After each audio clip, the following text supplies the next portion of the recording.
ವಿಭಾಗದ ಪಕ್ಷದ ಪ್ರಣಾಳಿಕೆಯನ್ನು ನಾವಿವತ್ತು ನಮ್ಮ ಮುಂದೆ ಬಿಡುಗಡೆಯನ್ನು ಮಾಡಲಿದ್ದೇವೆ. ಸನ್ಮಾನ್ಯ ಶ್ರೀ ವಿ ರಮನಾಥ್ರವರು ಒಂದು ಪ್ರಣಾಳಿಕೆಯನ್ನು ಬಿಡುಗಡೆ ಮಾಡ್ತಾರೆ.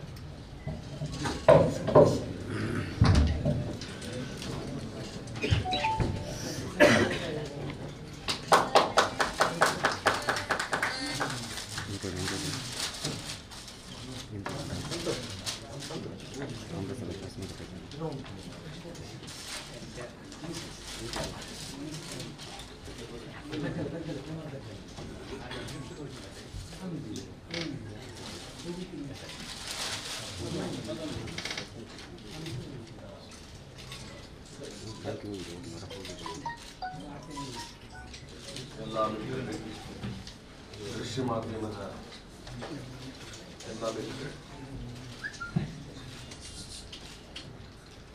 ಇದೇ ತಿಂಗಳು 12 ತಾರೀಕಿನಂದು ನಡೆಯತಕ್ಕಂಥ ವಿಧಾನಸಭೆಯ ಚುನಾವಣೆಯಲ್ಲಿ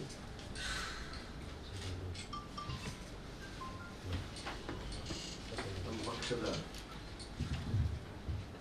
ಪ್ರಚಾರ ಕಾರ್ಯ ಪ್ರಕ್ರಿಯೆಗಳು ನಡೀತಾ ಇದೆ. ಈ ಸಂಬಂಧವಾಗಿ ಈಗಾಗಲೇ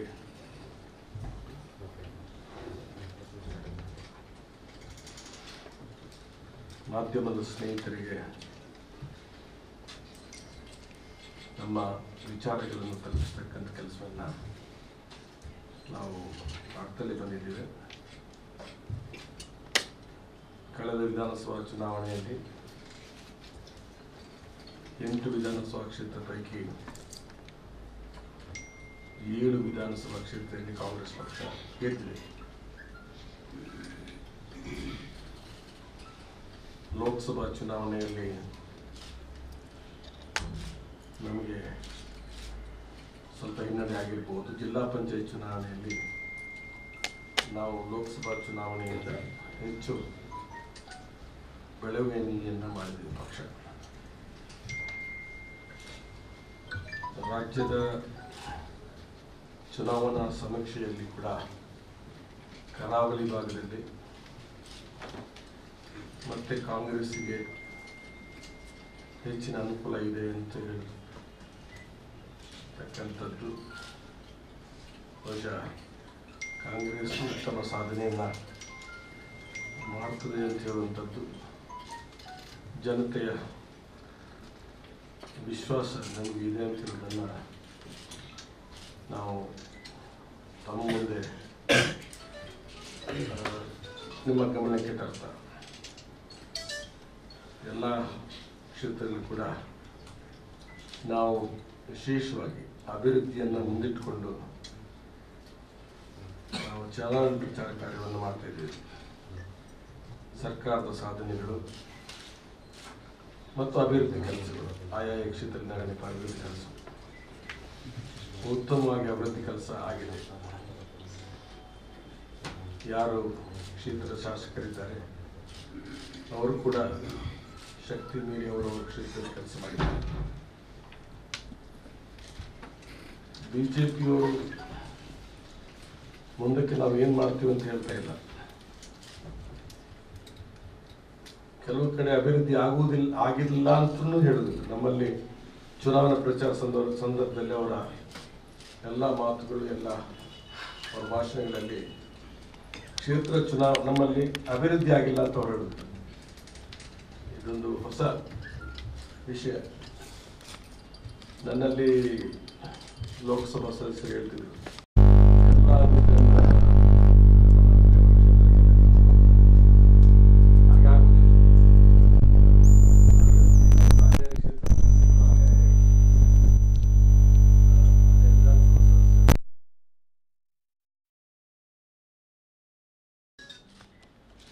ಈ ಜಿಲ್ಲೆಯ ಸಮಗ್ರವಾದಂಥ ವಿಚಾರಗಳನ್ನು ಅಭಿವೃದ್ಧಿ ಕೆಲಸದ ಉಸ್ತುವಾರಿ ಜೊತೆಯಲ್ಲಿ ಕೆಲಸದ ಕಾರ್ಯಗಳನ್ನು ಹೆಚ್ಚು ಪ್ರಗತಿ ಪರಿಶೀಲನೆ ಮಾಡುವಂಥ ಕೆಲಸವನ್ನು ಜಿಲ್ಲಾಧಿಕಾರಿ ಮಾಡ್ತಾರೆ. ಅವರು ಅದನ್ನು ಸಮರ್ಪಕವಾಗಿ ನಡೆಸುವಲ್ಲಿ ನಾವು ಸೂಚನೆ ಕೊಡ್ತೀವಿ. ಒಂದು ವಿಚಾರ, ಈ ಜಿಲ್ಲೆಯಲ್ಲಿ ಹಿಂದೆ ಯಾವತ್ತೂ ಕಾಣದೇ ಇರತಕ್ಕಂಥ ಅಭಿವೃದ್ಧಿ ಕಾರ್ಯಕ್ರಮಗಳನ್ನು ಕಳೆದ 5 ವರ್ಷದಲ್ಲಿ ಕಂಡಿದೆ. ಎಲ್ಲ ಕ್ಷೇತ್ರದಲ್ಲಿ ಆಯಾ ಕ್ಷೇತ್ರದ MLAಗಳು ಒಳ್ಳೆಯ ಅಭಿವೃದ್ಧಿ ಕೆಲಸವನ್ನು ಮಾಡಿದ್ದಾರೆ. ಮತ್ತು ಸಾಮಾಜಿಕ ಕಾಳಜಿಯುಳ್ಳಂಥ ಕಾರ್ಯಕ್ರಮಗಳು, ಮುಖ್ಯಮಂತ್ರಿಗಳ ವಿಶೇಷ ಆಸಕ್ತಿಯ ಕಾರ್ಯಕ್ರಮಗಳು, ಅದು ಕೂಡ ನಮ್ಮಲ್ಲಿ ಒಳ್ಳೆಯ ಅನುಷ್ಠಾನ ಆಗಿದೆ. 94C ಇರ್ಬೋದು ಅಥವಾ ಇನ್ನಿತರ ಯಾವುದೇ ಒಂದು ಜನಪರವಾದಂಥ ಕಾರ್ಯಗಳು ಕೂಡ ಉತ್ತಮವಾಗಿ ನಡೀತಾ ಇದೆ.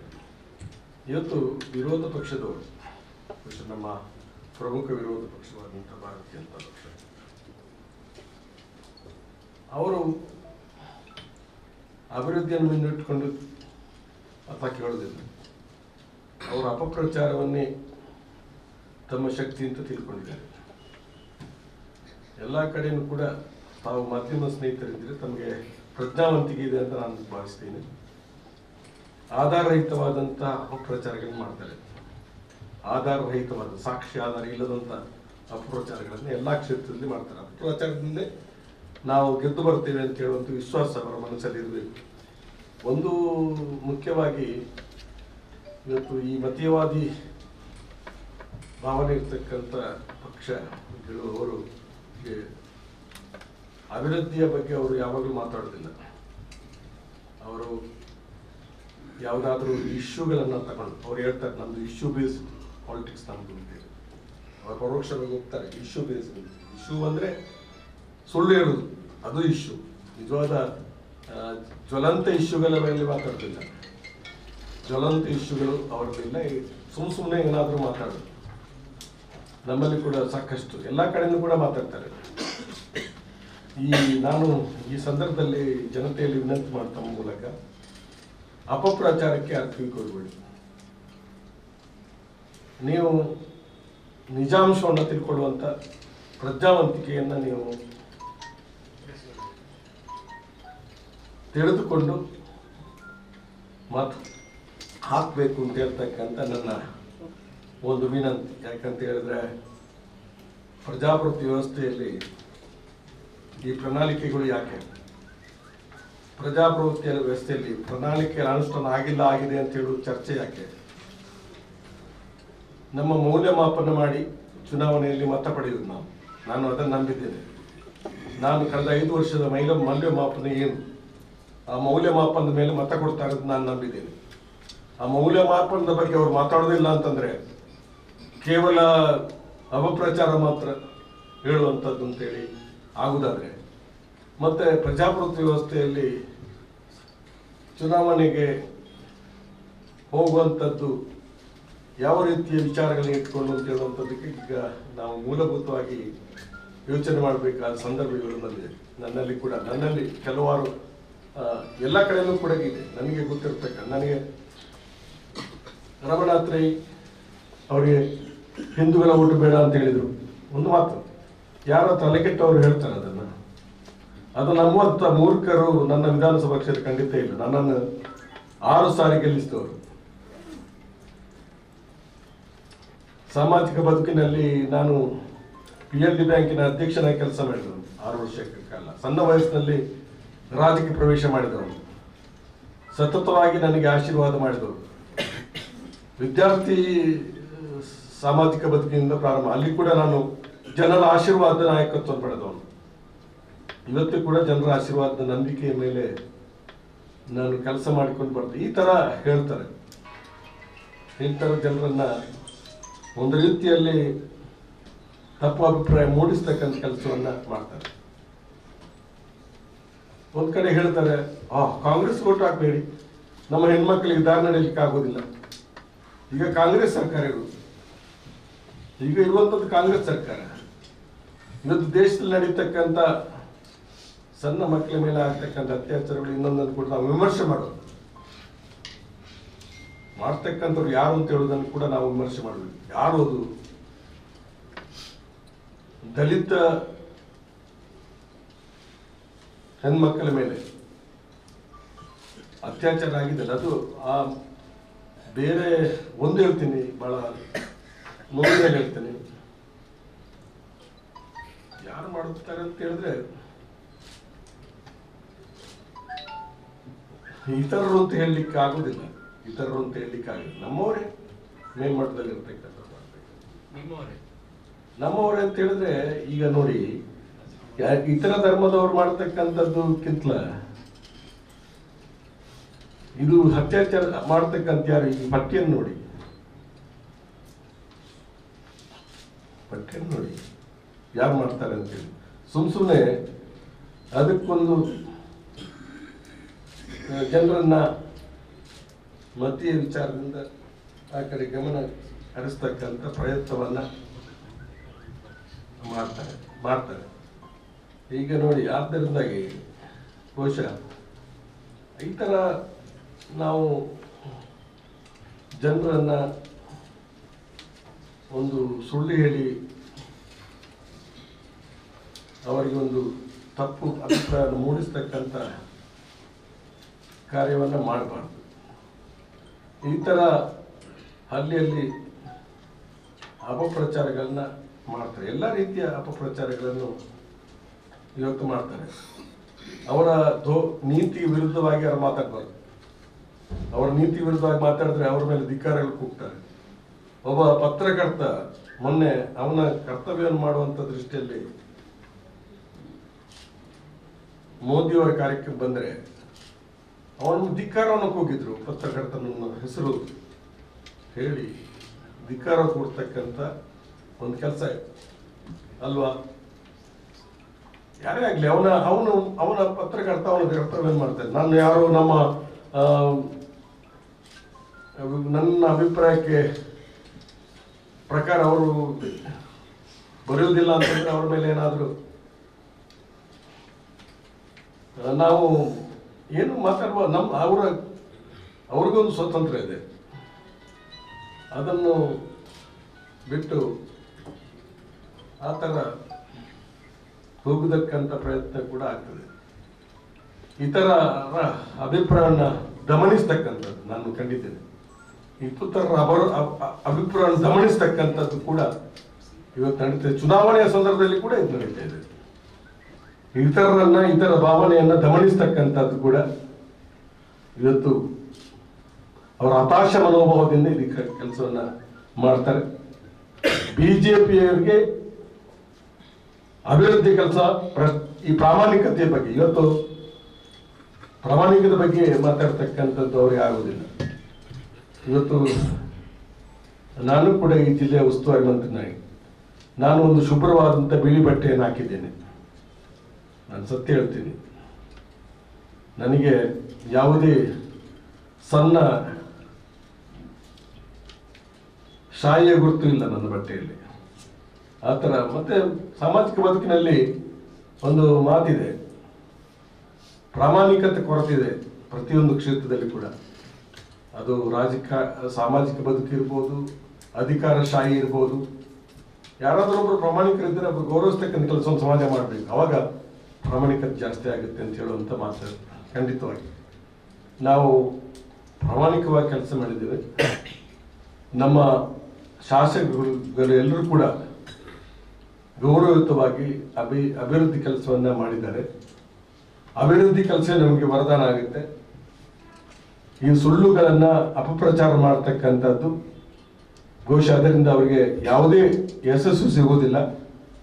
ನಾನು ತಮ್ಮ ಮೂಲಕ ನನ್ನ ಜನತೆ ವಿನಂತಿಗಳು ಮಾಡಿಕೊಳ್ಳುವಂಥದ್ದು, ನಿಮ್ಮ ಕ್ಷೇತ್ರದ ಶಾಸಕರನ್ನು ನೀವು ನೋಡಿದ್ದೀರಿ.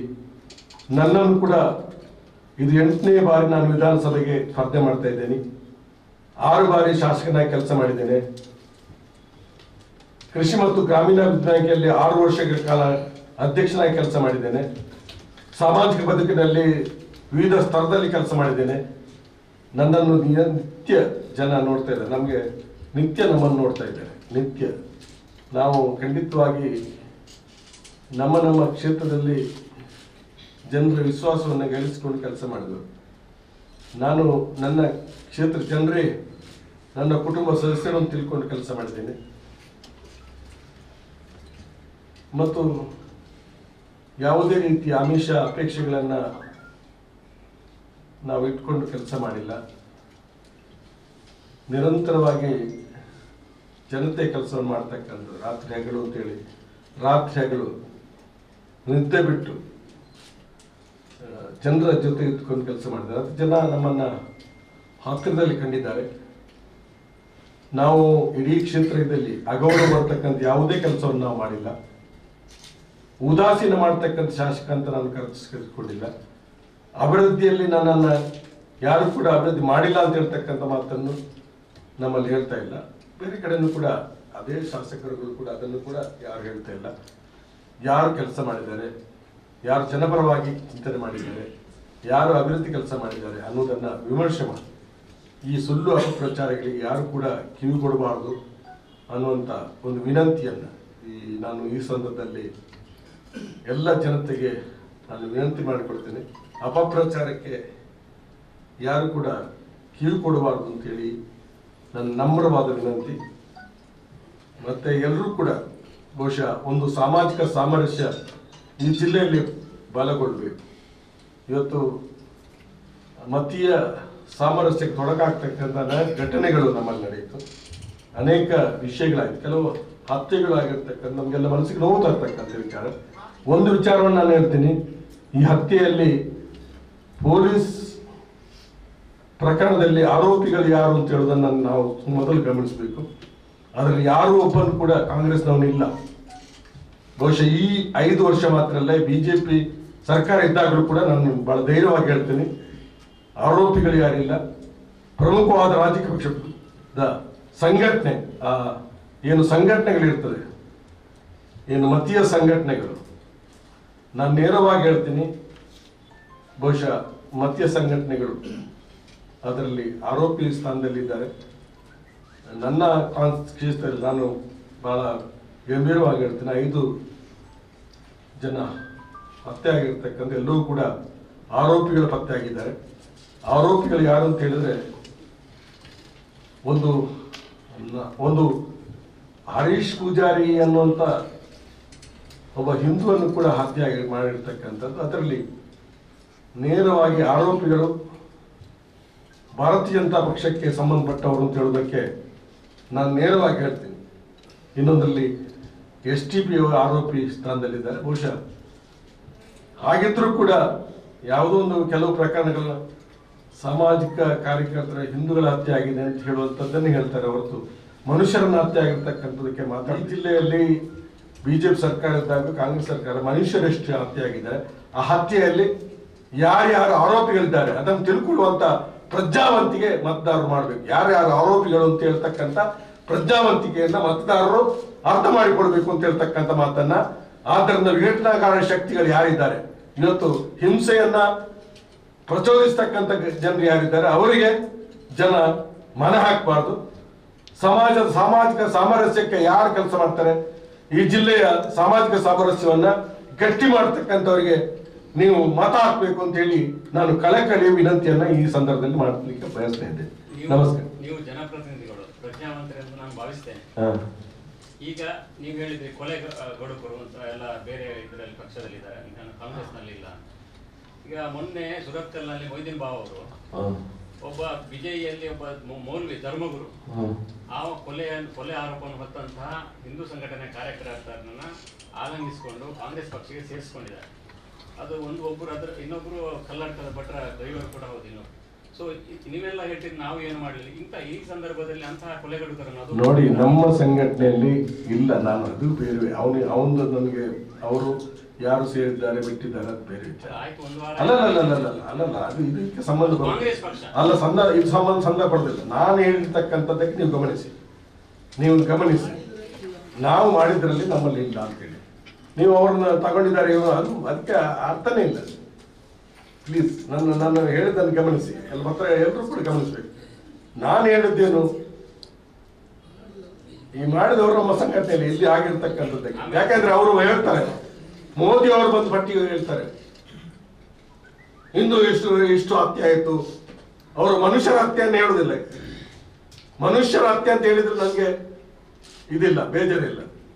ಮೋದಿ ಅಂತ ಜನ ವೇದಿಕೆಯಲ್ಲಿ ನಿಂತ್ಕೊಂಡು ಮಾತಾಡ್ತಾರೆ ಅಂತಂದ್ರೆ ಹಾಗಿದ್ರೆ ಉಳಿದವರು ಮನುಷ್ಯರಲ್ವೇ?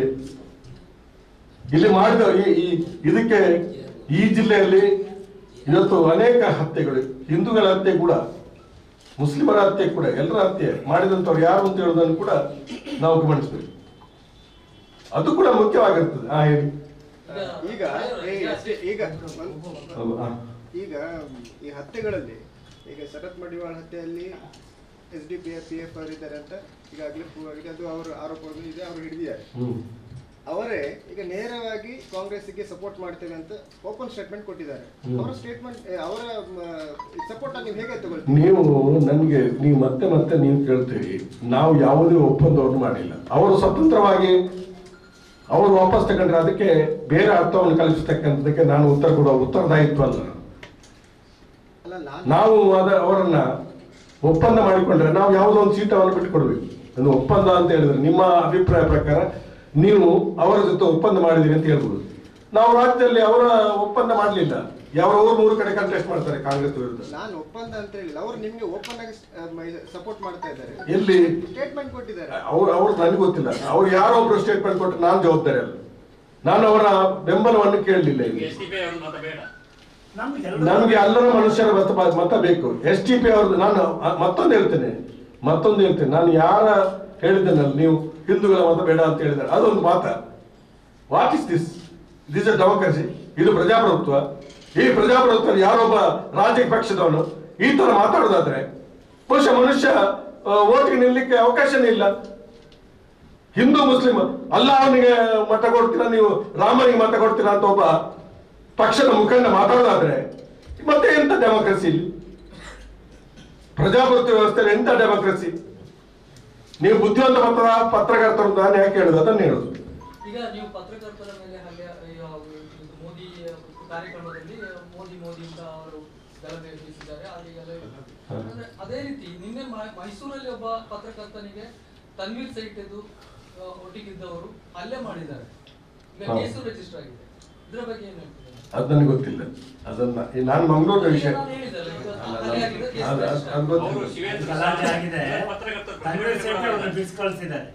ನಮ್ಗೆ ಅದು ಗೊತ್ತಿಲ್ಲ. ತನ್ವೀರ್ ಸೇಠ್ ಮೇಲೆ ಆಗ್ಲಿ, ತನ್ವೀರ್ ಸೇಠ್ ಕ್ಷೇತ್ರದಲ್ಲಿ ಅವ್ರು ಬೆಂಗಳೂರಲ್ಲಿ ಯಾರೋ ಗಲಾಟೆ ಮಾಡಿದ್ದಾರೆ. ತನ್ವೀರ್ ಸೇಠ್ ಹೋಗಿ ಅವ್ರನ್ನೆಲ್ಲ ಬಿಡಿಸಿ ಕಳಿಸಿ ಕೇಸ್ ಹ್ಯಾಪನ್. ಬಟ್ ಅವರೇ ಹೋಗಿ ನಿಂತ್ಕೊಂಡು ಅಪಾಲಜಿ ಕೇಳಿ ತಪ್ಪಾಗಿದೆ ಅಂತ ಅವ್ರನ್ನೆಲ್ಲ ಕಳಿಸ್ಕೊಟ್ಟಿದ್ದಾರೆ ಟೈಮ್ಸ್ ಆಫ್ ಇಂಡಿಯಾ ಅವ್ರನ್ನ. ನೋಡಿ, ನಾನು ರಕ್ಷಕರು ನೀವಿದ್ರಲ್ಲ ಇಲ್ಲಿ, ಇವರೇ ಇದಲ್ಲ ವಿಟ್ನೆಸ್ ಅಲ್ಲ, ಇವರೇ ಮೀಡಿಯಾದವರಲ್ವ, ನೀವು ವಿಟ್ನೆಸ್ ಅಲ್ಲ, ನೀವು ಅದನ್ನು ಸಮರ್ಥನೆ ಮಾಡ್ತೀರಾ?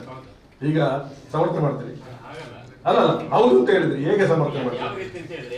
ಈಗ ಜನರಿಗೆ ಮೋದಿ ಅಂತ ಹೇಳುವಂತ ರೈಟ್ ಇದೆ. ಇವರು ಹೋಗಿ ಕೇಳುವಾಗ ಅವ್ರ ಹತ್ರ ಹೋಗಿ ಇವ್ರಿಗೆ ಯಾಕೆ ಕೇಳ್ಬೇಕಾದ್ರೆ ಆಯ್ತು, ನಿಮಗೆ ಸಂತೋಷ ಆದ್ರೆ ಬೇರೆ ವಿಚಾರ. ಅಲ್ಲ ಹೇಳಿದ್ರು ನಾನು ನನ್ನ ಅಭಿಪ್ರಾಯವನ್ನು ಮಂಡಿಸಿದೆ ಇಲ್ಲಿ.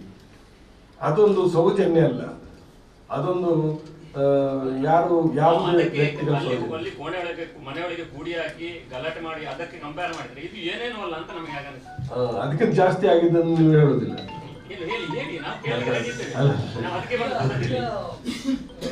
ಸ್ಟಾರ್ ಕ್ಯಾಂಪೇನಿಂಗ್ ವಿಷಯಕ್ಕೆ ಬಂದಾಗ ರಾಹುಲ್ ಗಾಂಧಿ ಅವರು ಬಂದು ಹೋದ್ರು, ಆಯ್ತು. ಅದರ ನಂತರ ಈಗ ಮೋದಿ ಅವರು ಬಂದ್ರು, ಇವತ್ತು ಅಮಿತ್ ಶಾ ಅವರಿದ್ದಾರೆ, ಯೋಗಿ ಆದಿತ್ಯನಾಥ್ ಇದ್ದಾರೆ. ಸೊ ನೀವು ಒಂಚೂರು ಹಿಂದೆ ಇದ್ದೀರಾ ಅಂತ. ನಾಳೆ ರಾಜ್ಬಬ್ಬರ್ ನೋಡಿ, ನಮಗೆ ನಮ್ಮ ಅಭಿವೃದ್ಧಿ ಕೆಲಸವೇ ನಮಗೆ ವರದಾನ. ನಾವು ಸ್ಟಾರ್ ಕ್ಯಾಂಪೇನ್ ಯಾರು ಬೇಕು ನಾನು ಮಾಡ್ತೀವಿ. ಇವರಿಗೆ ಬೇರೆ ಆಶಯ ಇಲ್ಲ.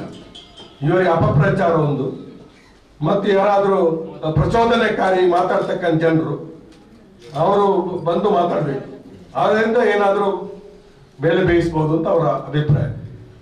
ನಾವು ಅಂತ ಪ್ರಚೋದನೆಕಾರಿ ಮಾತುಗಳನ್ನ ಮಾತಾಡೋದಿಲ್ಲ ಯಾರು ಕೂಡ. ನಾವು ಸೌಜನ್ಯಯುತವಾಗಿ ಮಾತಾಡ್ತಕ್ಕಂಥ. ಅವರೇ ಮಾಡಿಸಿರೋ ಸರ್ವೆನಲ್ಲಿ 8ಕ್ಕೆ 8 ಬರಲ್ಲ ಅಂತ ಬಂದಿದೆ.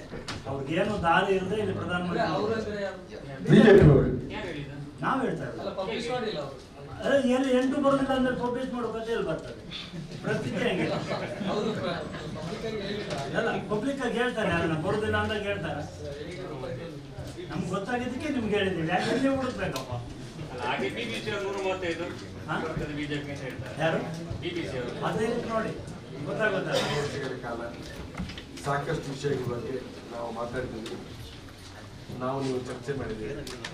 ಇವತ್ತು ನಾವು ಒಂದು ಈ ಪತ್ರಿಕಾಗೋಷ್ಠಿಯನ್ನು ಈ ಚುನಾವಣೆಯ ಒಂದು ಸಂದರ್ಭದಲ್ಲಿ ದಕ್ಷಿಣ ಜಿಲ್ಲೆಯ ಎಲ್ಲ ಪತ್ರಕರ್ತರಿಗೆ ನಾನು ವಂದನೆಯನ್ನು ಸಲ್ಲಿಸ್ತೀನಿ. ನನಗೆ ನಮ್ಮ ಪಕ್ಷದ ಬೆಳವಣಿಗೆಯಲ್ಲಿ ಮತ್ತು ನಮ್ಮ ಜಿಲ್ಲೆಯ ಅಭಿವೃದ್ಧಿ ಕೆಲಸದಲ್ಲಿ ಸಾಕಷ್ಟು ನಿಮ್ಮ ಸಲಹೆ ಸೂಚನೆಗಳು ನನಗೆ ಹೆಚ್ಚು ಅನುಕೂಲ ಆಗಿದೆ. ಉದಾಹರಣೆ ಹೇಳಬೇಕಂದ್ರೆ ಈ ಕಾಂಗ್ರೆಸ್ ಕಚೇರಿ ಆಗಿಲ್ಲ ಅಂತ ಯಾರು ಬರಬೇಕು, ಅದು ನನಗೆ ಅನುಕೂಲ ಅಲ್ಲದೆ ಅನಾನುಕೂಲ ಅಂತ ನಾನು ತಿಳ್ಕೊಳ್ಳಿಲ್ಲ. ರಮನಾಥ್ರು ಹೇಳಿದ್ರು ಕಾಂಗ್ರೆಸ್ ಆಫೀಸ್ ಮಾಡ್ತಾರಂತೆ, ಮಾಡಿಲ್ಲ ಅಂತೇಳಿ ಯಾರಲ್ಲ, ನಾವು ಇದ್ದಾಗೆ ನಾವು ಸರ್ಕಾರ ಇದ್ದಾಗೆ ಯಾರು ನಾವೇ ನಮ್ಮಲ್ಲಿ ಮಾಡಿದ್ವಿ ನೋಡಿ. ಕೆಲವು ಸಾರಿ ಅದಕ್ಕೆ ಅಂತಿಮವಾದ ಅನುಮೋದನೆ ಆಗಲಿ ಮಂಜೂರಾತಿ ಆಗಲಿ ಯಾವಾಗ ಆಗಿದೆ ಅಂತ ಹೇಳೋದು ನಮ್ಮಲ್ಲಿ ಇಡೀ ಗೊತ್ತಾಯ್ತಲ್ಲ. ಸಾಕ್ಷಿ ಆಧಾರ ಸಹಿತವಾದಂಥ ಇದು ಯಾರೋ ಹೇಳೋದು ಹೇಳಲಿ, ಹೇಳಿಕೊಳ್ಳುವಂಥದ್ದು ಮಾಡಲಿ, ಅದು ಅಲ್ಲ. ಆದರೆ ಅದು ನನಗೆ ಅನುಕೂಲ ಆಗಿದೆ ಅಂತ ಹೇಳೋದು ಅಷ್ಟೇ ನಮ್ಮ ಕೃತಜ್ಞತೆಯನ್ನು ಸಲ್ಲಿಸುವುದು. ನೋಡಿ, ಸಾಮಾನ್ಯವಾಗಿ ಜನರು ಏನು ಕೆಲಸ ಮಾಡಿದ್ದಾರೆ ಅದನ್ನು 90% ಜನ ಕೃತಜ್ಞತೆಯಿಂದ ಸ್ವೀಕಾರ ಮಾಡ್ತಾರೆ. ಅಲ್ಲಿ ಒಂದು 10% ಕೃತಜ್ಞರು ಇರ್ತಾರೆ, ಅದು ಮುಖ್ಯ ಅಲ್ಲ. ಈಗ ನಾವು ಚುನಾವಣೆ ಬಂದಾಗ ನನ್ನ ಕ್ಷೇತ್ರದಲ್ಲಿ ನಾನು ಸಾಕಷ್ಟು ಜನರ ಪರವಾಗಿ ಕೆಲಸ ಮಾಡಿ ರಾತ್ರಿ ಆಗೋ ಕೆಲಸ ಮಾಡಿದ್ದೇನೆ. ಎಲ್ಲರೂ ಕೂಡ ನಮ್ಮ ಕೃತಜ್ಞತೆ ಮನೋಭಾವ ನಮ್ಮನ್ನು ನೋಡ್ತಾರೆ ಅಂತ ಹೇಳಲಿಕ್ಕೆ ಆಗುದಿಲ್ಲ. ಒಂದು 10% ಕೃತಜ್ಞರು ಖಂಡಿತ ಇರ್ತಾರೆ, ನಮ್ಮ ಸಹಾಯ ಪಡೆದು ಕೂಡ ಕೃತಜ್ಞರು ಇರ್ತಾರೆ. ಅದೆಲ್ಲವೂ ಕೂಡ ರಾಜಕೀಯದಲ್ಲಿ ಇದ್ದೇ ಇರ್ತದೆ, ಸಾಮಾಜಿಕ ಇದ್ದೇ ಇರ್ತದೆ, ಕೃತಜ್ಞರು ಇರ್ತಾರೆ. ಅದು ಕೃತಜ್ಞತೆಯನ್ನು ನೆನಪು ಮಾಡುವವರು ಸಾಕಷ್ಟು ಮಾಡಿದ್ರೆ ಅವರ ಆಶೀರ್ವಾದದ ಬಲದಿಂದ ನಾವು ಮತ್ತೆ ಈ ಜಿಲ್ಲೆಯಲ್ಲಿ ಹೆಚ್ಚು ಸ್ಥಾನವನ್ನು ಪಡೆಯುತ್ತೇವೆ ಅಂತ ವಿಶ್ವಾಸ. ಅದಕ್ಕೆ ತಮಗೆಲ್ಲರಿಗೂ ಧನ್ಯವಾದ.